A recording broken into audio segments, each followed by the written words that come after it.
네,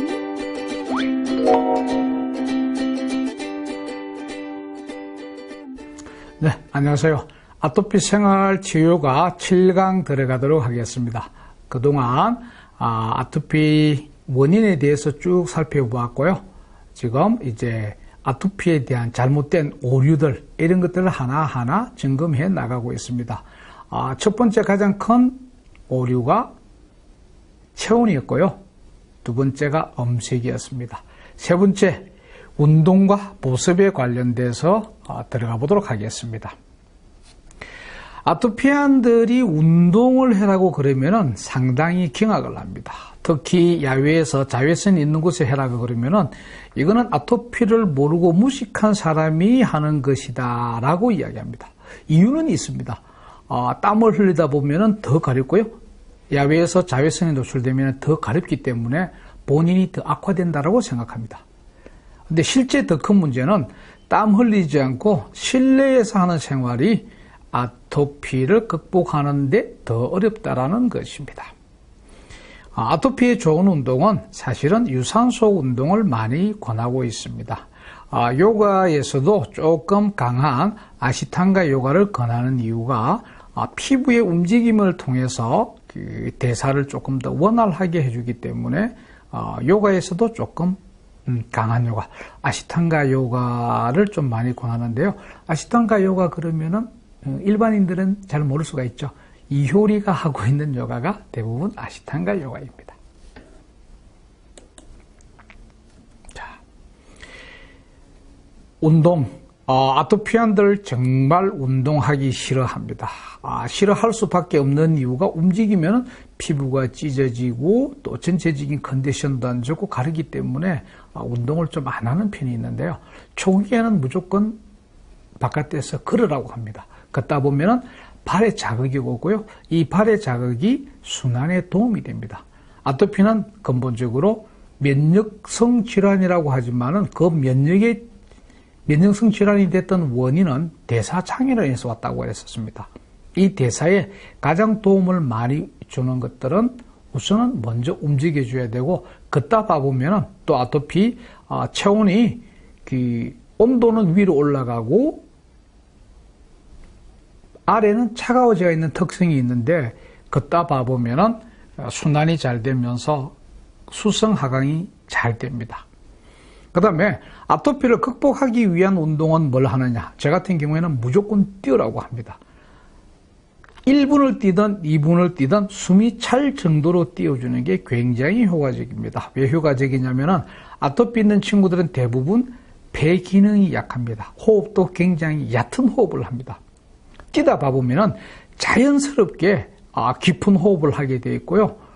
깊은 호흡을 통해서 장 운동까지 같이 되게 되어 있습니다. 그래서 숨이 찰 정도로 뛰고 쉬고 찰 정도로 뛰고 쉬고 하는 것들이 아토피 운동에서는 가장 효과적인 운동이고요. 개인적으로는 집에 있을 때는 발목 펌핑 운동을 많이 권하고 있습니다. 발목 펌핑 운동은 다음에 도시 극복하는 운동에서 한 번 더 다룰게요. 발목 펌핑 운동을 초기에는 어렵지만은 매일 500회 정도 하면은 대사도 좋아지고 굉장히 빨리 회복되는 효과가 있습니다. 처음에 제가 아토피안들에게 뛰어라고 할 때 대부분 상당히 경악을 했었습니다. 이런 운동을 어떻게 아토피안들한테 시키느냐. 근데 일주일 정도만 뛰고 나면은 그 몸에 다른 변화들을 느낍니다. 그거는 뛰면서 땀이 금방 찰 수도 있고 전체적으로 대사가 잘 되다 보니까 가장 빨리 느낄 수 있는 것들이 강하게 뛰는, 저 같은 경우에는 등산을 시킬 때도 뛰어라고 했었습니다. 굉장히 강한 운동을 시켰었는데 아토피안들에게는 상당히 효과적이었다라는 것. 또 자외선을 무조건 피하라고 하는데요. 우리 선조들은 야외 활동만 해왔었습니다. 자외선을 계속 받으면서 왔었고요. 우리는 지금 하루에 95%를 실내 생활을 하고 있습니다. 밖에 나갈 때는 또 자외선 차단제까지 바르고 있고요. 이거는 제가 봐볼 때는 상당히 잘못된 생활 습관이지 않느냐. 자외선을 통해서 적정하게 항균 작용들도 있어지고요. 또 비타민 D나 다른 또 많은 영양들이 자외선을 받음으로써 얻는 효과들이 더 많다라는 거죠. 피해서 얻는 이익보다는 자외선을 피해서 생기는 몸의 부작용이 더 많다. 아토피안 역시 마찬가지입니다. 자외선을 받으면은 더 가려워지는 현상이 있습니다. 그래서 강한 자극이 있는 오전 10시에서 오후 4시까지는 피해주는 게 좋습니다. 그러나 오후 4시 이후에 그늘 중심으로 해서는 30분에서 2시간 정도로 걷든지 뛰든지 해주면 아토피 극복에 상당히 도움이 됩니다. 그리고 반드시 운동할 때는 상온수에 미지근한 물들을 자주 마셔주는 것들 역시 중요합니다. 교과서적으로 많이 나오는 이야기들입니다. 아토피안들은 규칙적인 운동을 하고 충분한 휴식을 취하고 하루에 3회 이상 보습을 하고 깨끗한 생활 환경을 유지해라 라고 되어 있습니다. 자, 규칙적인 운동, 아토피안들 과연 가능할까요? 규칙적인 생활 자체가 안 됩니다. 가렵기 때문에 잠 제대로 못 자죠. 수면이 제대로 안 되는데 몇 시부터 어떻게 운동해라? 그 자체가 불가합니다. 운동할 수 있는 시간이 된다면 운동을 하는 것이 좋고요. 충분한 휴식을 취해라? 휴식을 취할 수 있는 여건 자체가 안 됩니다. 지치고 피로해서 잠이 드는 경우는 굉장히 많지만은 편안하게 취할 수 있는 휴식을 취하기 어려운 게 아토피안들의 특징입니다. 이 지금 아토피 치유를 하시는 분들이 다양한 체험 사례를 얻기 위해서 인터넷을 검색하거나 해보면은 나오고 있는 내용들이, 이 정보들이 대부분 오류가 훨씬 더 많다라는 걸 인식을 하시고 그냥 참고로만 하실 뿐이지 그걸 그대로 적용을 하면은 아토피를 더 악화시킬 수가 있습니다. 하루 3회 보습, 물론 맞습니다. 보습 관리 잘 해줘야 됩니다. 보습 관리만 잘해줘도 아토피는 굉장히 호전이 됩니다. 그런데 하루 3회 보습 결코 쉽지 않습니다. 그리고 아토피가 심각한 상태에 있는 사람들은 보습을 해본들 효과도 없습니다. 보습보다 더 중요한 것은 습도입니다. 외부에서 습도 조절은 자연 상태이기 때문에 어렵지만은 실내 습도는 언제든지 마음만 먹으면 관리가 가능합니다. 실내 습도를 중증인 경우에는 60% 정도를 맞춰주고 나면은 거의 보습을 안 하더라도 피부에 자극이 되지 않고요. 움직임도 굉장히 원활해집니다. 최소 50% 이상은 실내 습도를 유지해 주는 게 좋습니다. 아토피 가장 힘겨운 시절이 가을이나 봄 환절기라고 그러는데요. 가을에 가장 악화되고 힘드는 이유는 다른 원인이 있는 것이 아니라 실내 습도가 낮아지기 때문에 그렇습니다. 가을, 겨울철에 실내 습도만 50% 이상 유지해주면은 하루 3회 이상 보습하는 것보다 더 효과적으로 아토피안 관리가 됩니다. 그 다음에 깨끗한 생활 환경을 관리해라 라고 하는데 이거 역시 굉장히 어렵습니다. 청소하면서 진공청소기를 쓰면요, 미세먼지가 더 많아지기 때문에 아토피안들이 생활하는 데서는 청소기가 별도로 있습니다. 굉장히 비싼 미세먼지까지 다 잡는 청소기가 있습니다. 그렇지 않으면 물청소를 해야 된다는 거죠. 청소뿐만 아니고 옷 역시 마찬가지입니다. 입어보면 금방 피가 먹고 다른 형태가 있다 보니까 매일 3벌, 4벌씩 벗어내고 있습니다. 누가 관리를 할 것입니까?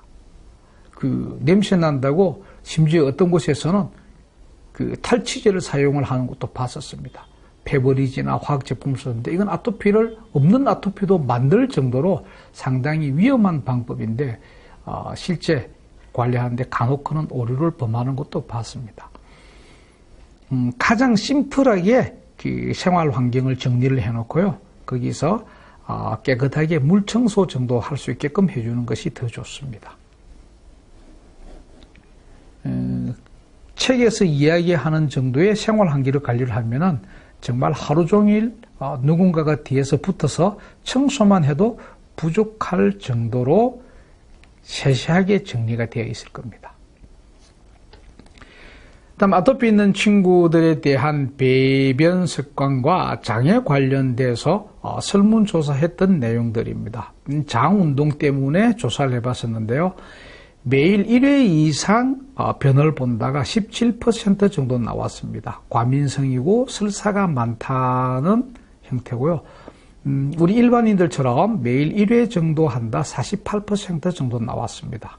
그 다음에 2, 3일에 1회 정도 한다는 변비성을 가지고 있는 아토피안들이 25% 정도 됐고요. 아주 불규칙하다. 4, 5일에 한 번씩 정도, 2, 3일에 한 번 더 넘어서, 그리고 또 어떤 데는 또 과민성일 때는 1일 몇 번 할 정도로 굉장히 불규칙적인 배변 습관을 가진 사람이 10% 정도 되었습니다. 결국 아토피안들 중에서 반 정도는 과민성이거나 변비성의 배변 습관을 가졌다라는 거죠. 다시 역으로 봐보면은 장이 건강하지 못하다라는 겁니다. 그러면은 장을 건강하기 위해서는 뭘 해줘야 되느냐? 기본적으로 강하게 뛰다 봐보면은 자연스럽게 장 운동이 됩니다. 그 다음에 복부 마사지 자주 해주셔야 되고요. 복부 마사지를 하다 보면은 아토피 있는 그 분들은 복부가 차갑고 딱딱합니다. 차갑고 딱딱한 아토피안들에게 효과적인 유산균 처방 아무리 해본들 환경이 안 좋아서 견디지를 못합니다. 우리 면역작용하고 아토피안들에게 가장 중요하다고 하는 장내 유익한 미생물들이 굉장히 많이 증식시켜야 되는데요. 최악의 문제는 온도 문제입니다. 온도가 복부 온도가 낮다 봐보면은 복부가 딱딱해지고 적취가 쌓이고 그러다 봐보면은 유해균들이 정식을 잘하고 유익균들은 견디지 못하는 상태입니다. 면역과 유산균은 이미 상관관계가 많이 밝혀져 있습니다. 이거를 다 살려내기 위해서는 무엇보다도 복부의 온도를 올려주고 복부가 말랑말랑하고 복부를 눌렀을 때 통증이 없는 복부를 만들어줘야 된다는 거죠. 이래 만들어지고 나면은 배변 역시 1일 1회가 가능해지고요. 흔히 말하는 바나나 같은 변이, 적정한 찰기에 바나나 같은 변이 나오고 변에 대한 냄새도 많이 나지 않고 결정적으로 변이 물에 뜬다라는 거죠. 건강한 똥은 물에 잘 떠야 됩니다. 여러분들도 혹시 변 보고 난 뒤에 아침에 확인 한번 해보십시오. 내 변이 냄새가 많이 나는지, 색상은 어떠한지, 가라앉는지, 뜨는지 체크를 해보시면은 내 안에 장 건강 또 장 생태 환경이 어떻는지를 점검할 수 있습니다. 아토피안들이나 관리하는 가족들은 습도, 보습, 온도는 아주 잘 알고 있습니다. 습도 50%에서 60% 맞춰야 된다는 거 모르시는 분 거의 없습니다. 그런데 결정적으로 집에 습도계가 있느냐고 물어보면 습도계를 가진 가정은 17%밖에 안 나왔습니다. 다 알면 뭐합니까? 기본적으로 알고도 체크해보지 않고 맞추지 않고 그냥 이 정도 같으면 괜찮겠지라고 하는 것이 아토피를 악화시키고 있다는 거죠. 사진에 나와 있는 것처럼 온도 습도계 금액 얼마나 합니다. 필수 품목입니다. 그래서 실내 온도가 몇 도인지 실내 습도가 몇 %인지는 반드시 체크하고 유지해 주시는 게 굉장히 아토피 관리에서는 중요합니다. 실내 온도 아토피안들은 보통 20도에서 25도를 굉장히 좋아하는데요. 정상적으로 아토피안들이 생활하는 곳은 26도 선 정도, 거기서 플러스 마이너스 2도 선 정도 안에 해주어야 아토피가 극복이 되고 점차 정상적인 체온으로 돌아올 수가 있습니다. 그래서 실내 온도와 습도만큼은 반드시 체크하고 지켜줘야 될 아주 중요한 부분입니다. 온도는 처음에 22도에서 23도, 24도 올리면 굉장히 깝깝해 하기 때문에요. 실내 온도 올리는 것은 상당히 노하우가 있어야 됩니다. 그러나 습도는 올리면 올려줄수록 생활하시는 분이 편안해 하기 때문에 50%, 60%, 초기에 심하면 저 같은 경우에는 70%까지 유지를 시켜줬었습니다. 그러면 보습을 안 하더라도 활동하는 데는 굉장히 편안하다고 합니다. 자, 이제 아토피 오해에 대해서 여러 가지 한번 다루어 봤습니다. 체온에 대한 오류가 있은 바람에 아토피가 난치성으로 가고 있고요. 음식에 대한 정보들이 굉장히 잘못된 바람에 더 악화를 시키고 있고요. 운동 역시 마찬가지입니다. 아주 부드럽고 실내에서 하는 운동, 땀이 나지 않는 운동 중심으로 가다 보니까 운동 효과도 제대로 못 내고 있고요. 온도 역시 지속적으로 올려주게끔 노력을 해야 되는데 아토피안들이 선호하는 온도 중심에 멈춰져 있어서 문제가 있었고요.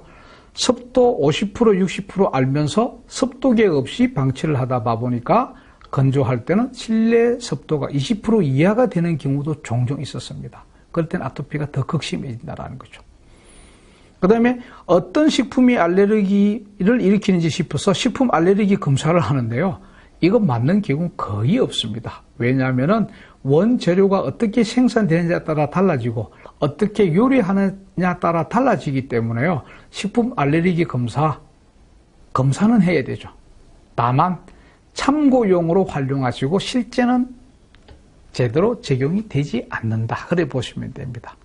이렇게 아토피에 대해서 접근해 보면 근본적인 오해들이 굉장히 많고요. 또 아토피 비즈니스 하는 사람들이나 부모들은 기가 상당히 얇아져 있습니다. 그래서 나는 어떻게 나았다, 나는 어떻게 해결됐다 하면 상당히 많이 따라가고 있습니다. 나는 깨구리 밥물 넣어서 씻었다, 나는 뱀독으로 나았다. 그러면 너도 나도 따라가는 경우가 있는데요. 이거는 그 사람한테만 적용될 경우가 굉장히 높습니다. 앞강에서 음식에 대해서 얘기했는데 어떤 음식이 아토피안들에게는 알레르기 유발하는 음식이 있지만은 나에게는 전혀 관계없는 음식이 되는 경우가 훨씬 많기 때문에 그렇습니다. 다른 사람들의 경험은 그 사람한테 맞는 치유법이고요. 나에게 맞을 확률은 거의 없습니다. 왜냐? 아토피는 지문처럼 개개인이 전부 다 다르기 때문에 그렇습니다. 그래서 포괄적인 원인과 왜 되는 부분들을 짚어가고 있는 것입니다.